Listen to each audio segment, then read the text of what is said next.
बच्चों, class 12th Hindi core विभिन्न जिलों में मॉक टेस्ट लिया गया था।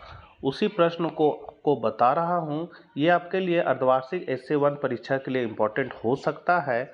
चैनल पर पहली बार है तो जरूर सब्सक्राइब कर ले और हिंदी कोर के बच्चों को यह वीडियो जरूर शेयर करें। तो चलिए हम लोग आज कुछ नया सीखते हैं। तो क्वेश्चन पूछा गया था, पहला क्वेश्चन था बादल राग कविता में बादल किसका प्रतीक है? तो ये क्रांति का प्रतीक है। सहर्ष स्वीकारा है में गरीबी को माना है तो गर्बीली। बात सीधी थी पर कविता के कवि कौन है? तो कुंवर नारायण। कविता की तुलना किससे की गई है? तो कविता की तुलना फूल से, बच्चों से, चिड़िया से की गई है, मतलब इनमें सभी। पतंग कविता में बच्चे की कोमलता की तुलना किससे की गई है? कपास से। आत्म परिचय कविता में किस कवि ने अपना परिचय दिया है? हरिवंश राय बच्चन। हरिवंश राय बच्चन की प्रसिद्ध रचना कौन सी है? मधुशाला। लक्ष्मण मूर्छा और राम का विलाप तुलसीदास की किस प्रसिद्ध रचना का अंश है? तो रामचरितमानस। दिन जल्दी जल्दी ढलता है कविता में कवि ने समय को कैसा माना है? परिवर्तनशील। बाल मनोविज्ञान पर आधारित कौन सी कविता है? पतंग। बादलों को अधीरता से कौन बुला रहा है? कृषक। उषा शीर्षक कविता के कवि कौन है? शमशेर बहादुर सिंह। लक्ष्मण मूर्छा और राम विलाप में किस भाषा का प्रयोग हुआ है? अवधी। संसार के सारे लोग किस उद्देश्य की पूर्ति हेतु कार्य करते हैं? तो पेट भरने के लिए। निराला किस कवि का उपनाम है? सूर्यकांत। उषा का जादू कब टूटता है? तो सूर्योदय होने पर।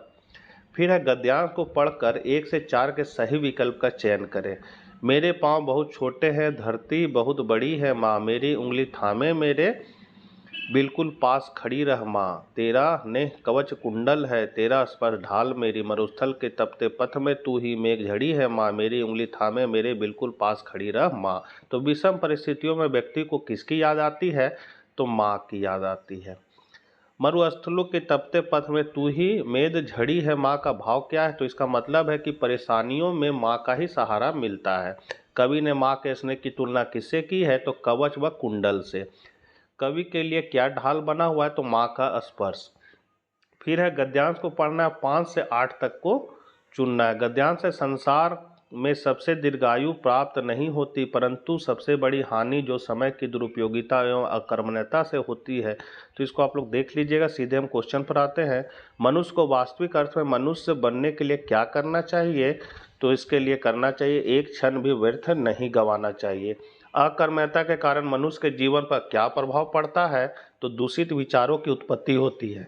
मनुष्य का झुकाव बुराई और पाप की ओर होने का क्या कारण है? तो चित्त और मन लाभदायक कर्म न लगने के कारण।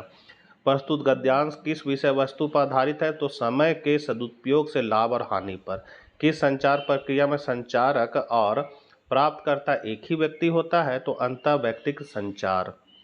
निम्न में से जनसंचार का कार्य नहीं है तो व्यवहार पर नियंत्रण करने का प्रयास। निम्न में कौन सा पत्र एक प्रकार नहीं है? तो समाचार पत्र। श्रव्य माध्यम का एक उदाहरण है रेडियो। निम्न में कौन झारखंड का लोकप्रिय समाचार पत्र है? तो प्रभात खबर, दैनिक जागरण, हिंदुस्तान। ये तीनों है उपर्युक्त सभी। निबंध के निष्कर्ष में क्या शामिल नहीं होना चाहिए? तो समान, समापन, वाक्यांश और कमजोर बयान, ये दोनों नहीं होना चाहिए। ग हो जाएगा, क और ख दोनों।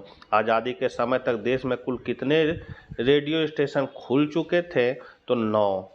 निम्न में कौन सी घटना समाचार नहीं हो सकती है? तो किसी आम आदमी के घर का कला। बाजार दर्शन पाठ में भगत जी क्या काम करते थे? तो चूरन बेचते थे। भक्तिन का वास्तविक नाम क्या था? लक्ष्मीन। शेर के बच्चे के नाम से प्रसिद्ध पहलवान का नाम था चांद सिंह। लुट्टन के दोनों बेटों की मृत्यु किस कारण हुई थी?